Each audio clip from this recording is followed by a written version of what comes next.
Hello everybody, my name is Xenia Kugler, and today I'm going to talk to you about the Transtheoretical model of behavior change. So, the Transtheoretical model of change was developed by James Prochaska in the late 1970s. He was attempting to discover why quitting smoking was difficult for some individuals, but not for others. This developed into the decision-making process of intentional change, also known as the Transtheoretical model.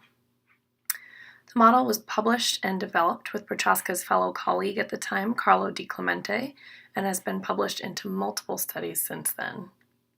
So what is it?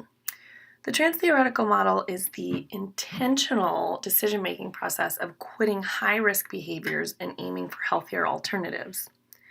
It's a progression through 5 stages for motivational readiness to change that can be objectively applied to stop high-risk behavior habits. This model is used to assist individuals with addictive habits, and 12 models have been researched and published, including smoking, weight control, everything from safer sex to using sunscreen. So it's really highly used, really widely published. There are 4 main concepts to the Transtheoretical model. And as you can see by the picture on the right of the screen, all of the concepts of this model are really closely related, which I'll further discuss. The first concept is decisional balance. So this is the decision-making process that is used throughout the whole model, and what it is the process of weighing out your pros and cons. The second concept is self-efficacy. This is operationalized as confidence to overcome a negative behavior, and self-efficacy is a really good predictor for behavior change.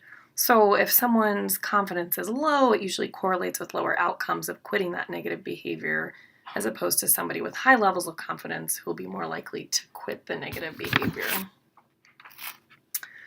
The third and fourth concepts are the foundation of this model, the 5 stages of change and the 10 processes of change. And I'll go over these shortly on the next slides here, but I just want to point out that decisional balance and self-efficacy, the first 2 concepts, they're intertwined throughout all of the stages and the processes of change, and they just vary on an individual basis. Okay, so let's talk about the 5 stages of change. The first stage is the pre-contemplation stage. This is where an individual does not intend to take an action. They don't recognize that they have a problematic behavior.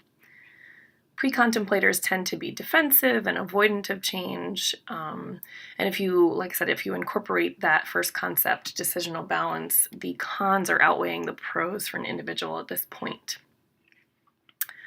A good example would be a smoker that would not recognize the need to quit or the realization that smoking is a problematic behavior. The second stage, the contemplation stage, is where the problem is recognized. An individual intends to change. This is typically done about 6 months out from actually changing the behavior. So this is the crossover stage between weighing the pros and cons. So here, again, for example, a smoker will seriously consider quitting, but regardless, their wheels are turning. The third stage, the preparation stage, is when an individual takes readiness to take action. So this is typically about a month out from actually changing. Small steps may have been taken in this stage. They might have set a date to quit smoking. They might already be cutting back on their smoking, but the progress is in motion here. In the action stage, the behavior has been changed, and it's remained that way for 6 months out from the actual change date. So here, the individual remains loyal to that change. They've officially quit smoking, they remain unchanged in that decision, and there's no plan to start smoking again.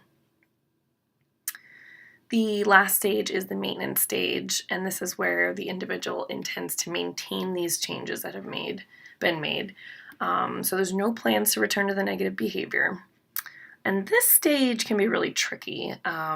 Individuals need to maintain this positive behavior in the face of triggers such as being around other smokers or stress or even drinking alcohol.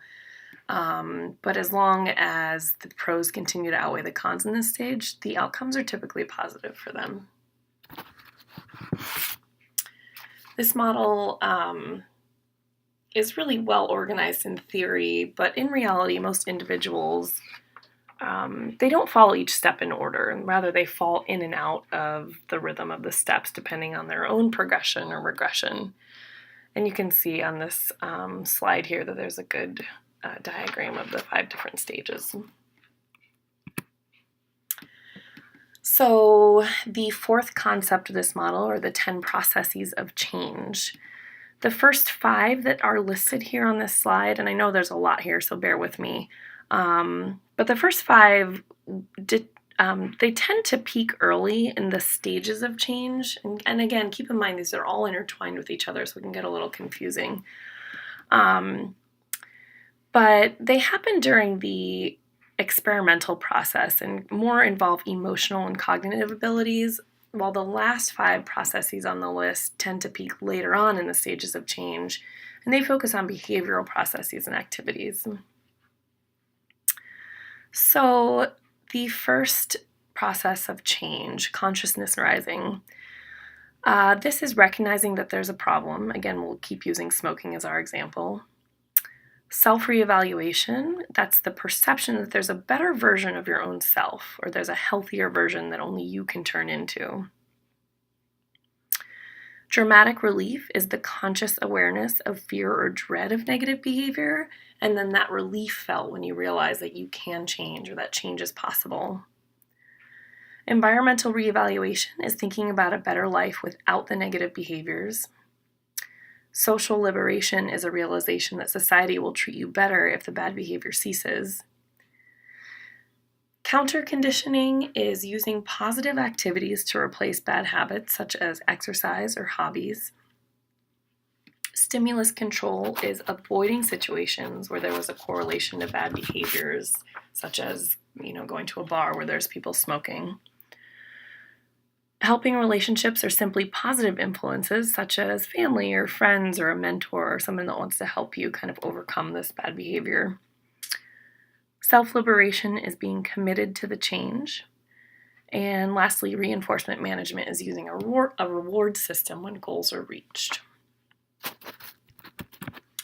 And here's a nice diagram to sum up the 10 processes of change, and they all have a little definition there next to them. So to give an overview of my evaluation of this model, I do think that it's extremely intriguing, which is why I picked this to present on. This model is beneficial for both the individual who needs a structure to change, but it's also really beneficial to the provider to understand which stage an individual might be struggling in when attempting to make these positive changes. In regards to relevance to nursing, of course this model is extremely relevant to nursing. It currently is and has been in the past used to study populations for at-risk behaviors to help implement change, and also to help researchers understand what can be done to assist at-risk individuals to make these changes. I know as a future NP, I'll definitely use this model to help my patients make positive changes, whether it be quitting smoking or just reinforcing medication administration. There's just so many possibilities where this model can be used in practice. I'm going to very briefly summarize a few different articles that use the Transtheoretical model.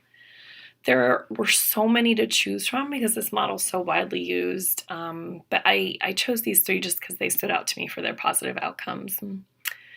So this first article listed here, a group used the Transtheoretical model to target a sample of at-risk minority women in an attempt to promote behavioral changes for safer sex practices, thus reducing the risk of HIV. And the outcomes were positive for this. I wanted to choose this article just because it doesn't actually have Prochaskas as one of the authors in it. The second article, though, was by Prochaska himself. And he discusses how people progress from the pre-contemplation stage to the action stage. He discovered that for individuals in the first 3 stages of change, the cons still typically outweigh the pros. Thus, action can still be difficult to reach. This in turn led to the implementation of adding more healthy behaviors to counterbalance the con-associated attitudes. And what happened is this ended up decreasing unhealthy behaviors before transitioning individuals into the action stage, or it more easily it pushed them into the action stage. I really like this article because Prochaska was going back and looking at his own work and saying, how can I make this better? So really interesting. And then the last article listed here is by Prochaska and Di Clemente, which is what I discussed earlier in this presentation. But this was the cornerstone study done that created the Transtheoretical model and is still used, like I said, widely today in evidence-based practice. The study used volunteers that were everyday smokers from Rhode Island and Texas, and the Transtheoretical model was applied to maximize self-help approaches, and it increased the likelihood of smoking cessation. Please see the links to these articles at the end of the slides to access the full text for any further questions. So, as I stated earlier, the Transtheoretical model is still currently being used as a basis for behavioral change implementation and has been widely published and disseminated into evidence-based practice. I personally believe that this model is really solid and will continue to be used in the future. Of course, only time will tell. But all I can say for now is that I know as a future nurse practitioner, I will definitely use this model in my own practice just to better understand how difficult it can be for patients to break negative habits. So that's all. Thank you for watching my presentation. Please see the last slide for my references. Thank you and have a nice day.